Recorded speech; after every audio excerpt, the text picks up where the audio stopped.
What would happen if a nuclear bomb were dropped on your city? On the morning of August 6, 1945 at 8:15, the United States dropped an atomic bomb nicknamed Little Boy on the Japanese city of Hiroshima.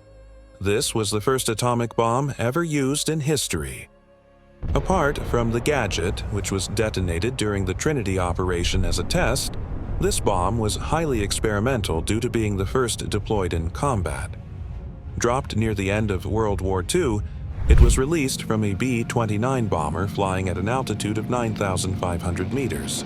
The bomb descended for 44.4 seconds before detonating approximately 600 meters above the ground.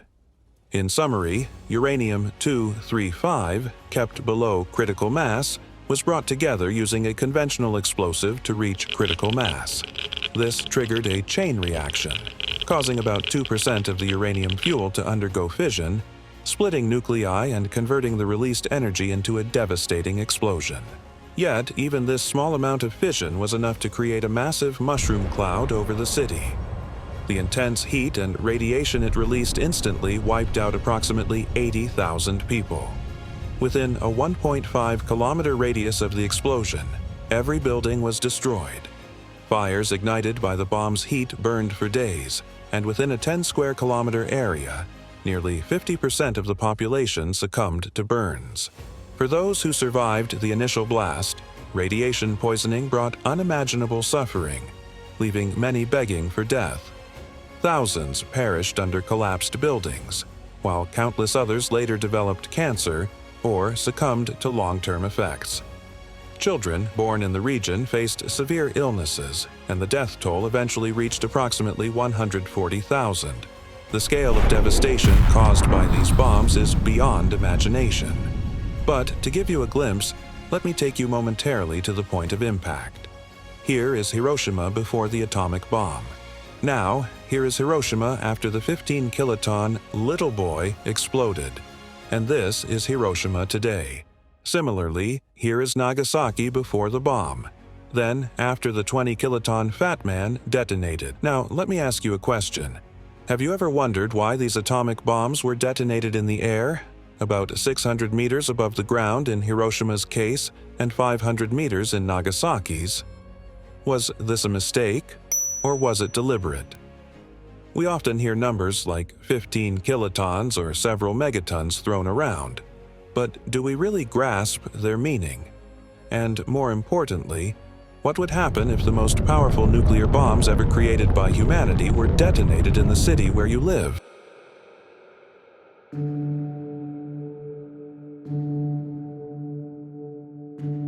The effects of any explosion can generally be analyzed under 5 main categories: shockwave, heat, light, fire, and, if the explosion involves a nuclear bomb, radiation.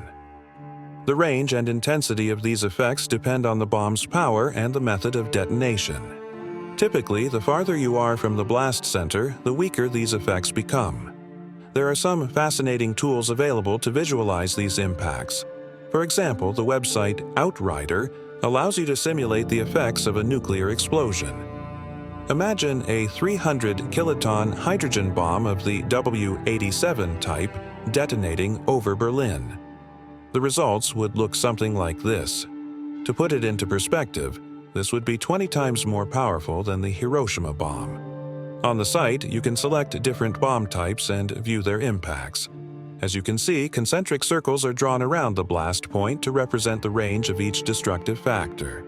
I'll return to these simulations shortly, but first, let's focus on the shockwave and energy released during a nuclear explosion.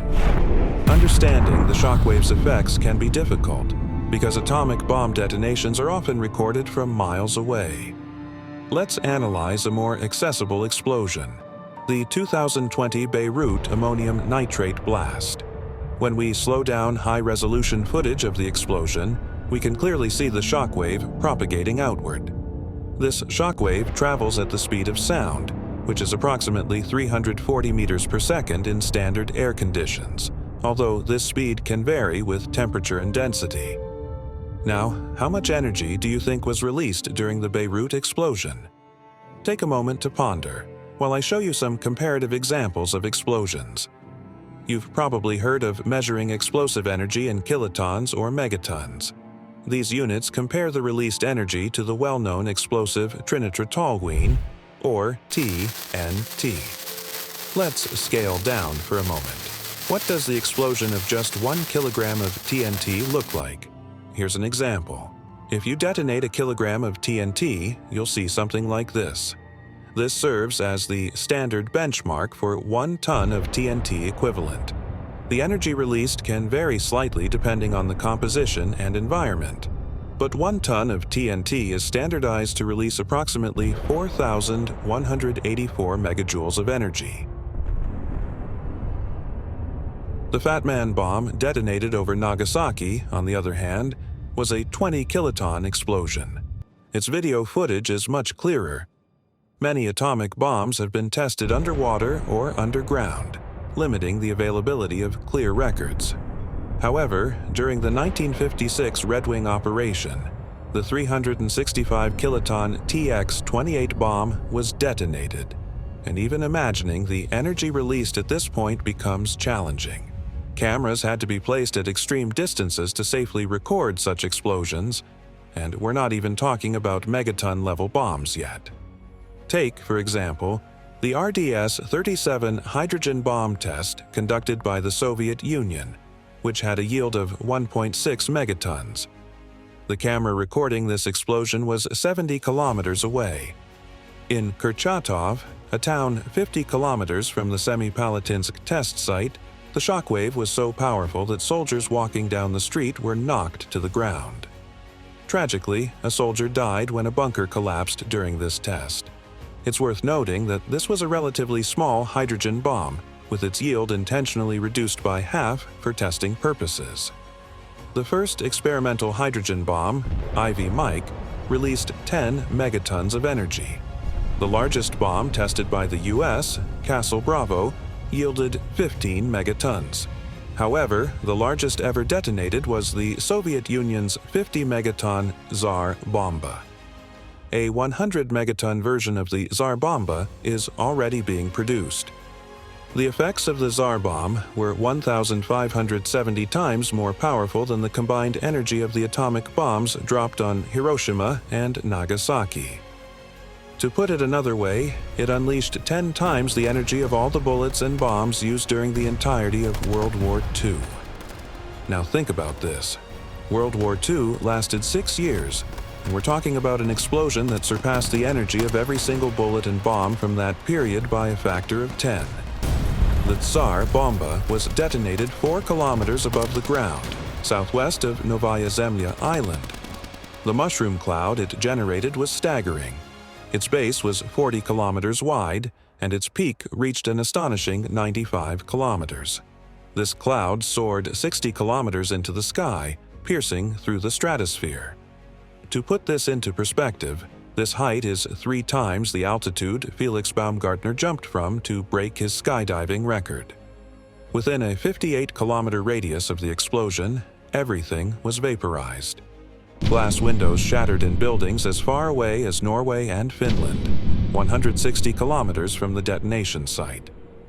The flash of light from the bomb was visible from 1,000 kilometers away. Even if you had been 100 kilometers from the explosion, you would have suffered third-degree burns on your skin. Here's an important detail. The TSAR Bomb was detonated 4 kilometers above the ground. But why was that? To better understand this and other details about the bomb, let's simulate the explosion of Little Boy, the bomb dropped on Hiroshima, over Berlin, assuming you are unfamiliar with Japan. For this, we'll use Nucamap, a tool widely recognized for simulating nuclear bomb effects. Currently, we've set the bomb to detonate 600 meters above the ground, just as it did in Hiroshima. When we look at Berlin on the map, we barely notice the bomb's impact area because, relative to the size of Japan or Germany, it's tiny. You need to zoom in on Berlin to grasp its effects. The circles you see correspond to different impact zones, which we'll discuss shortly. One interesting point. Nucmap can also model the spread of radioactive fallout, the particles dispersed after a nuclear explosion. For example, in this simulation, I've set the wind direction from Berlin to Stuttgart at a speed of 25 kilometers per hour. Yet, there's no visible fallout. Why? We'll get to that shortly. But take note, the simulation estimates that if this bomb exploded today, it would result in 48,020 fatalities and 159,680 injuries. About 500,000 people would feel its immediate effects. Now, let's address the question of why bombs are detonated in the air. What happens if we detonate the same bomb at ground level, with the same wind direction and speed? This time, we see significant nuclear fallout spreading toward Stuttgart. However, the death toll drops to 23,020, and the number of injured decreases to 59,040, nearly half the casualties. But why?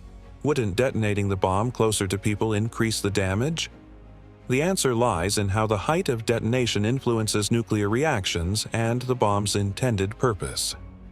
Airbursts like the one over Hiroshima produce a massive shockwave that impacts a wide area.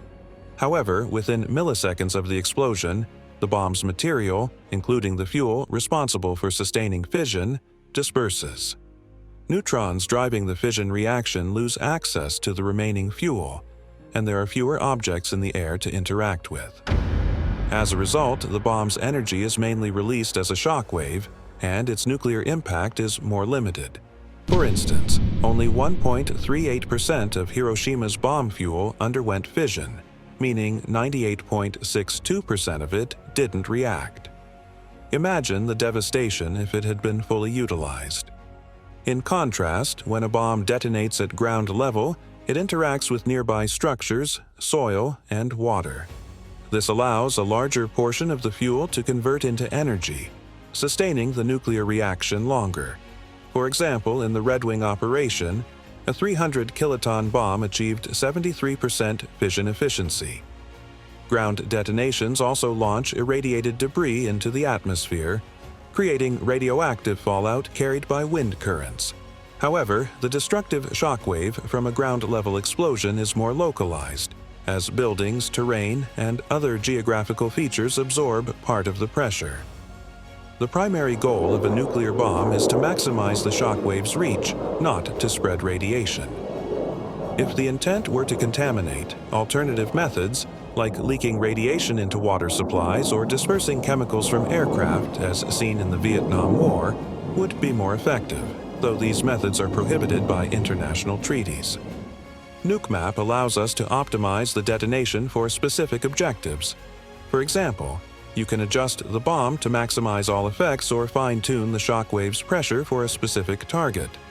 The tool also lets you choose the ideal detonation altitude for any given bomb, or you can manually input a custom height.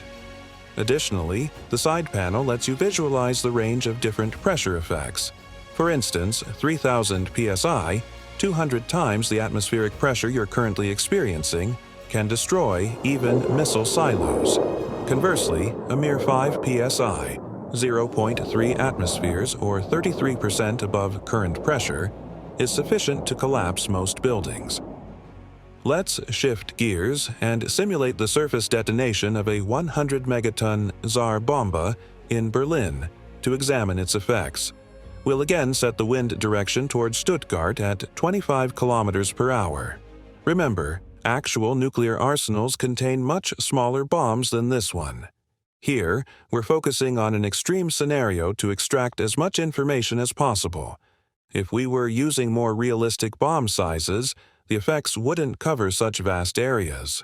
For now, I'll disable the nuclear fallout effects to keep things less cluttered, but we'll revisit them in detail at the end of the video. If a bomb of this magnitude were detonated in central Berlin, it would first create a crater with an inner diameter of 2 kilometers and an outer diameter of 3.5 kilometers. Everything within this area would be wiped off the map. The crater would extend 430 meters deep into the ground. The innermost dark red zone corresponds to a pressure of 200 E, equivalent to the pressure inside a locomotive boiler. This would completely demolish all buildings within a 4-kilometer radius. Beyond that, another zone with a 13.1-kilometer radius represents the area where most buildings would sustain severe damage, killing nearly everyone inside. The next gray zone, which practically covers all of Berlin, represents a pressure of 5 psi. Here, the majority of buildings would collapse, and almost everyone in the area would be injured. Fires would break out across many damaged buildings, spreading rapidly due to the sheer scale of destruction. And note, we haven't even touched on the fireball's effects yet, and this is purely from the shock wave. The outermost gray ring indicates a pressure of 1 psi, where most windows in the affected area would shatter, causing injuries from flying glass. Fires caused by the shock wave would worsen this destruction. But now, let's focus on the fireball. The orange circle you see on the map, with a 6-kilometer radius, represents the area that would be engulfed by flames from the hydrogen bomb. If the bomb were detonated at a height that allowed these flames to fully spread, the amount of radioactive fallout would increase significantly, as we'll discuss later.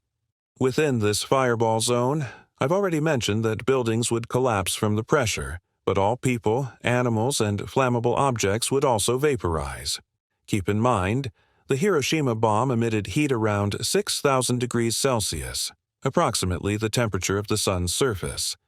In contrast, the TSAR Bomb could momentarily reach temperatures of up to 100 million degrees Celsius. Imagine, for an instant, the sky blazing with the light of 20,000 suns simultaneously. This is the kind of explosion where even if you closed your eyes tightly and buried your head in your knees, you would still see your bones and blood vessels illuminated by the X-rays emitted at detonation. A truly terrifying scene. And you don't need to be inside the fireball to feel its effects. Everything within a 138-kilometer radius would be affected by the heat. The outermost circle shows the minimum safe distance to avoid burns. To survive the heat from such a detonation, you would need to be at least 250 kilometers away. As you move closer to the center, the effects intensify. First-degree burns, second-degree burns, and, finally, third-degree burns. At the innermost regions, even wood would spontaneously ignite. Burn injuries alone would affect an unimaginable 33,000 square kilometers. What about radiation? I know this is the part you're most curious about. For Berlin, radiation effects are relatively limited compared to other impacts. The green circles represent different radiation levels in Rem-Roentgen equivalent man. We can identify zones reaching up to 5,000 Rem, which is the dose you'd get if you stood next to the reactor at Chernobyl for 10 minutes during the disaster. This is 1,000 times the yearly dose permitted for nuclear workers. Surviving such exposure is impossible. Even with immediate treatment, the damage is fatal. The outermost green circle corresponds to 100 Rem, a dose high enough to cause illness but not death. People exposed to this dose have a less than 5% chance of dying within 60 days. However, 3% of survivors are likely to develop cancer later. But remember, these areas would already be devastated by pressure and heat, so surviving to experience radiation might not even be possible. Here's a combined view of all effects for clarity. As you can see, the green radiation zones are much smaller compared to the areas affected by other forces. For example, the 20 psi shock wave, which has near total lethality, extends twice as far as the 100 Rem radiation zone. This means that most people in these regions would die instantly from the blast rather than radiation. In such an explosion, 7.8 million people in Berlin would die instantly, with 2.3 million injured. These individuals likely wouldn't face immediate severe health problems. However, as radiation accumulates in our water and soil, it could lead to long-term health issues such as cancer. Initially, these effects would impact parts of Europe, but through the water cycle, radioactive materials could spread much further. Over time, these contaminated areas would become uninhabitable for humans. Even setting aside the TSAR bomb, a 340-kiloton hydrogen bomb like the B-61 Mod 7, one of the more commonly deployed nuclear weapons, is terrifying enough. If detonated under the same conditions as the TSAR bomb, here's what its effects would look like. As you can see, a bomb 333 times weaker than the TSAR bomb does not have an impact 333 times smaller. This is because the effects of nuclear explosions do not scale linearly with their energy. In summary, regardless of where or how such a bomb is detonated, even a single nuclear weapon has the capacity to obliterate an entire country. If a weapon as powerful as the TSAR Bomb were ever used in an attack, the devastation wouldn't be confined to the targeted country. It would plunge the entire world into a dark era. Such destruction wouldn't just result in unimaginable loss of life and property, but would also cause economic collapse and social chaos. Frankly, humanity doesn't deserve to experience such a catastrophe. We are capable of being much better as a species. In this video, we didn't have time to delve deeply into how to survive a nuclear explosion and its aftermath. But I'm preparing a video that will clearly explain what to do during and after such an event. Stay tuned, and don't forget to subscribe. Thank you.